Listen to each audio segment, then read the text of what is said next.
You're listening to Infoverity's Trust Us podcast, where you can gear up for your data management journey with bite-sized discussions on industry trends and thought leadership. On each episode, we'll feature industry experts to help you navigate your path to mastering your enterprise data. Today on the podcast, we'll be talking about digital experiences, trends, areas of focus if you want to improve your digital experience practice, and how we can help. Joining us for this discussion is Andrew Arocha, managing partner and co-founder of DX-ROI. Welcome, Andrew. Thank you so much for joining us. Before we dive into the subject at hand, could you tell our listeners a little bit about yourself? Absolutely. Thank you for having me. So let's see. That's a broad question. So on a personal note, I'm the husband, father of three, live in Dublin, Ohio, and I come from a big family of 10 of us. And on the professional side, which is probably really what's more relevant to this conversation, I am prior to launching DX-ROI with John and Brett and Sarah, I was a global chief revenue officer at Drift. Before that, I was a group vice president for North America of Oracle Marketing Cloud. And then prior to that, I was the group vice president for Adobe Experience Cloud. So all in all, about 13 years of digital marketing, digital experience background. Well, we're so happy to have that background and that experience with us today. And thank you again for joining us. It's a pleasure. Pleasure to be here. Now, next, we just mentioned that you're from DX-ROI. We've never talked about that on the podcast before. Could you explain to our listeners the partnership between Infoverity and DX-ROI? Yeah, sure. So in a nutshell, DX-ROI, so the DX part of it is digital experience, and ROI is, I think everybody gets, return on investment. And so what it is the joint venture of, and we're actually a majority owned subsidiary of Infoverity. So I have been around the Infoverity founding members since before their inception. And when John and I launched DX-ROI, we had this really great conversation with Matt and Steve and Mark about this idea of joining forces and bringing to market really end-to-end digital transformation services covering data readiness to digital experiences. And so from that conversation, an idea was formed and a joint venture and a company was born. And, I'm just so excited, and I appreciate the explanation, but just on a personal note, I've been so excited about the partnership and the joint venture that we have together.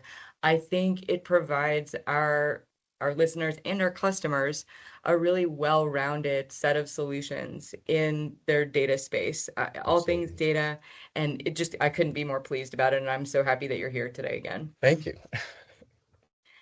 Now, I think it's going to benefit our listeners if we start by operationally defining something. I think that defining digital experience or DX for the audience would be a real help. Would you mind contextualizing that for them? Not at all. And so I know it's funny, right? Because you spend so much time in a certain practice, you just assume everybody knows what you're talking about. And so like the test is always like I come home and try to talk to my family about what I do. And so, I think everyone understands like customer experience, right? And all the touch points that go into delivering an experience for a customer and, certainly the value that companies derive from really, nailing that CX part of their business. And so digital experience is really kind of a subset of that. So you think about all the digital touch points, right? Whether it be, a website, a mobile application, an email, whether it be search or display advertising. And so all of those digital touch points is really what, kind of digital experience practitioners spend all their waking hours thinking about. That's great insight. Yeah, it absolutely does. And I think it's so important for us as we continue this discussion just to make sure that our listeners also understand. So I think that that's really helpful. And the next question that I'd like to ask is, understanding that definition, could you talk about trends that you're seeing with digital experience? Where is the industry heading, in your opinion? Yep, absolutely.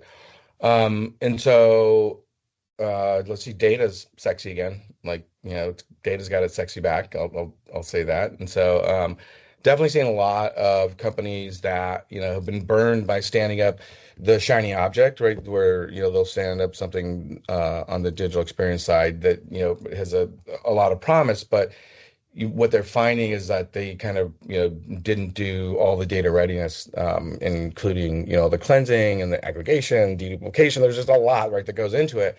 And so, when companies come and they promise things like, hey, hyper personalization or identity stitching or journey orchestration, like, that's all based on having sound data. And if that's not there, then the benefits that they want to derive from these applications, they never get delivered. And so data is definitely, in the kind of the importance of data governance and data readiness is certainly a trend we're seeing. And then if you think about AI and large language models, and that data readiness becomes even more important. And so the importance of that can't be overstated. And so speaking of AI, right, that's pretty much like every kind of organization across every function is leveraging AI today. And so marketing is no different, and digital experience is no different. And so specifically seeing trends of AI for doing things like at the base level, just doing things like creative. Adobe's doing amazing things with their Firefly, and then doing things like content creation, and then also seeing AI in analytics and being able to spot trends and patterns that maybe would have been otherwise overlooked, and being able to do segmentation, and spotting things that you wouldn't have seen without the use of AI. So that's another thing. And then lastly, just dovetailing into then analytics and insights is another area we're seeing a lot of traction on. Customer journey analytics and just behavioral analytics and things like just understanding, tying all that data together, understanding, who your users are, what groups they really fall into, and then how best to deliver exceptional experiences to them. So the data and analytics side of it's on the rise as well. It's kind of, it's a practice been around for a very, very long time. Back to my days of like, Omniture, but it's really getting a lot of attention again. Yeah, it is. And I think you're exactly right. I was just saying the same thing to someone earlier today. Everyone's so excited about AI, and then they realized that maybe they need to go back and look at their data first. And I think we're Yeah. seeing a lot of that in, everywhere, which is Totally. great, right? I think an investment in data is always going to serve an organization well. It will never not. I mean, that's been a big struggle because just to if last I looked, right, there was over 11,000 like just marketing technology logos out there, vendors, right? And so those all come with their own source of data. And so obviously no one's going to have all 11,000, but they have a lot in their marketing stack. And so that creates just a lot of data sources, and which is, there's a lot of really rich, valuable data in there. And it's very hard to find those insights and those trends and those patterns without the use of AI. So yeah, AI in data are like, I mean, those are hand in hand. They absolutely are. Now, the next thing that I think, if I were a listener, what I would want to know is, we've got all these trends, we've got the digital experience space. Where should they focus? Where should they invest in their time and their money in improving their DX practices if they want to get started? Um, I mean, it's a hard one because it's such a broad question, right? Because like I said, the 11,000 logos plus and growing. Um, and so kind of where I would say is, come back to kind of like strategy and what are your strategic business initiatives? What are your current capabilities? What are the resources you have? And then do a gap analysis and create a plan, a roadmap for accomplishing your goals. And really, my point to your listeners is, to just not believe the hype that the next tool is going to be, the answer to all of your problems. It rarely is. And so, just focus on the outcomes that you want to drive, and focus then maniacally on, what data, what team structure, organizational structure is a huge part of this, right? And then the tools that you need to meet those outcomes.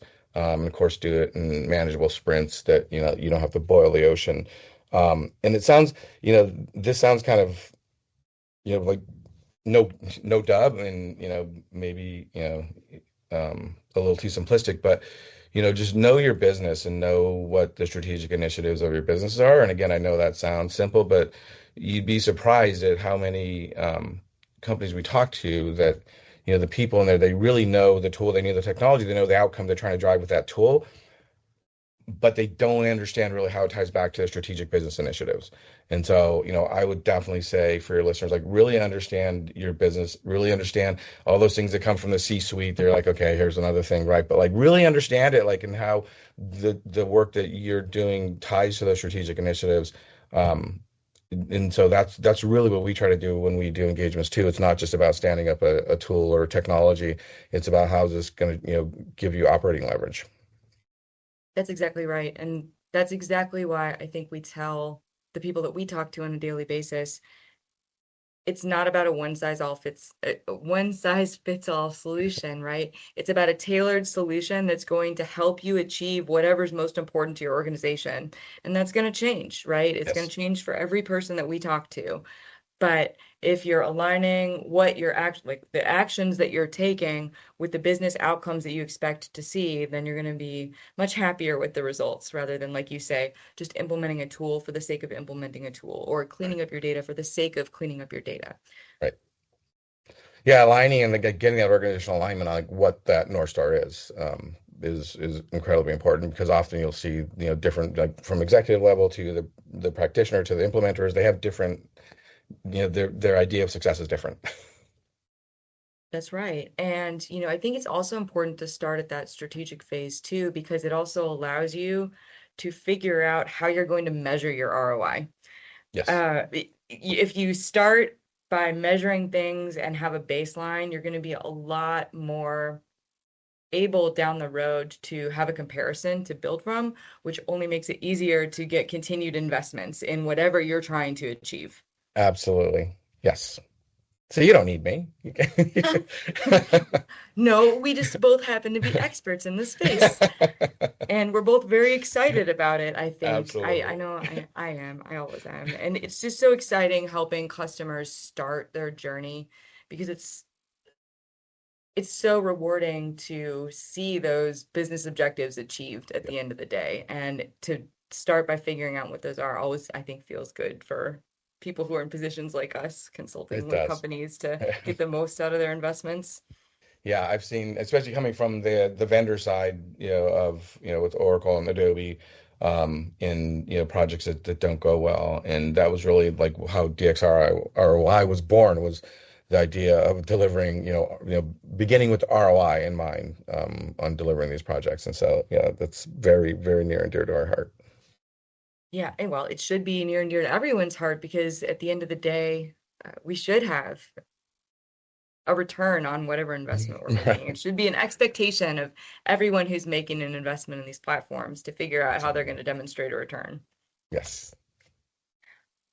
So, this is great insight. I think we've really provided a good foundation for our listeners by defining what digital experience is, talking about some different trends, telling them about how to start. Can you talk a little bit about how we and you can partner to help our listeners with their digital initiatives? Yeah, I mean that's the reason that we formed this joint venture. That's the reason that we created this relationship with Infoverity. It's Infoverity brings this wealth of data management experience, and DXROI brings decades of digital experience and digital marketing knowledge. And so, together we offer this true end-to-end digital transformation services because, too many legacy providers, they just focus on one or the other. And so, if you have a classic data management practice, often they'll come in, they'll do the data readiness part of it, the data governance, but they won't know how the data is being consumed. They'll know kind of where directionally it's going. It's going to marketing, it's going to sales or what have you, but they don't really have a deep understanding of the day-to-day use of that data and how it's going to drive business outcomes. And on the flip side of that, the traditional digital experience practice consultancies will come in and they'll focus on standing up this exceptional digital experience, with this assumption that like, hey, the data is just going to be there, the data is going to be ready, the data will be well maintained, and after we leave, someone's going to continue to have that data cycle going. And so neither of those approaches gives either one like that full end-to-end, view of, okay, everything from the data to the experience. And so there's, just assumptions made, when if I don't know how the data is being used, but you're asking me to get the data ready, okay, fine, I can kind of, but I don't really see it all. So that's where, you see often some breakdowns on when they go to use it for, personalization or what have you. The data is not really in the state that they needed it to be there, because you can deliver a project in 15 or more than that different ways, right? And again, on the flip side, it's the DX practitioner will come in and they'll have to make assumptions that the certain data is there, and when they find out it's there but not in the way they want it, it becomes problematic. And so that's kind of what this um, partnership of DX-ROI and Infoverity bring to the table is, we really see, we see the entire cycle of, preparing the data, getting it ready, creating exceptional experiences, which DX-ROI does exceptionally well, and then also, looping back to, okay, now you're creating more data, you're collecting more data, and so how do we get that back into, into my data structure? Yeah, in my mind, it only solidifies our ability to help our clients with those business objectives because we're looking at it from a holistic perspective. We're looking at it from an end-to-end perspective, and we can influence every portion of that journey for them. Yes, exactly. Yeah. And so, and really, I think there's obviously there's the big SIs, right? Which, they can do everything from, like like run your office equipment, right? To like, but like, the pros and cons, right? That's all I'll say on that. But from our size, there's not a lot of consultancies that have embraced this full end to end. We're kind of in a rare breed. I think we will see more of that, though. We'll see more consolidation, is, companies, our customers start to seek that, start to expect that, someone coming in isn't just, I know this niche. They need to be able to deliver across the organization. Yeah, and I think it should be expected. It should be expected that whomever you're working with has both a breadth of knowledge and a depth of knowledge. And I think that's really what we're bringing to the table, in my opinion. I agree. I agree. We're very excited about this, as you know. Yes, and we are too. It's just been something that I talk to everyone I can about it. And again, just so glad that you've been able to join us on the podcast today. If I had to summarize what we've talked about how digital experience is really a subset of customer experience that's really focused on data, trends in that space. Data is back. It is absolutely back. Every function is leveraging AI, and analytics and insights are absolutely key to focus on. If our listeners had to pick a place to start, it would really be going back to that strategy and focusing on strategic business initiatives and really making sure that your organization is aligned so that those strategic initiatives are understood and agreed upon by everyone. And then really what we can bring to the table as DXROI and as Infoverity is an end-to-end digital transformation service. So we're talking about a holistic, results-driven approach to tackling these issues that we just told our listeners about. Yes, absolutely. And the I'm one thing I'm glad sorry to add on the digital experience kind of definition is because this is really big, right? That from CX to DX, a subset, but it's so much more rich, because if you think about, traditional customer experience and somebody mails me a catalog, they don't know if I've opened it or not, right? And there's ironically still a lot of them, just Christmas time, right? So a lot of like catalogs are coming right now, and they have no idea if they're going right in the trash or if I'm opening them, if I'm browsing them. And so it's harder for them to understand, the impact of those, of that campaign of a physical mail piece. But digital, I can tell you, where you're scrolling on your screen. I can tell you what you stopped to read. I can tell you, where you've abandoned and just left because you're not interested in this anymore. So it's just it's digital experience is such a richer set of data, and that's why you see so many customers obsessed with digital experience. that's perfect. And that's exactly what I was going to ask you if you wanted to add anything to that summary or if there's anything we talked about that I didn't cover or I didn't could go ask all you. day. but I know we have time limit. But yes, this is a subject that I'm absolutely passionate about, as are, the rest of the DX-ROI team. That's right. And hopefully this is the first of many episodes for our listeners to come. I would love that if you'd be back, and just thank you again for joining us. Thank you for having me. I appreciate it. It's been fun. For more than a decade, Infoverity has been established as an industry-leading consultancy specializing in solving enterprise data management business problems with best-in-class technical solutions. Our firm has consultants located around the globe, with headquarters in Columbus, Ohio, and Valencia, Spain. If you'd like to learn more about how we can help you, please visit our website at infoverity.com. We've also included additional contact information in the show notes.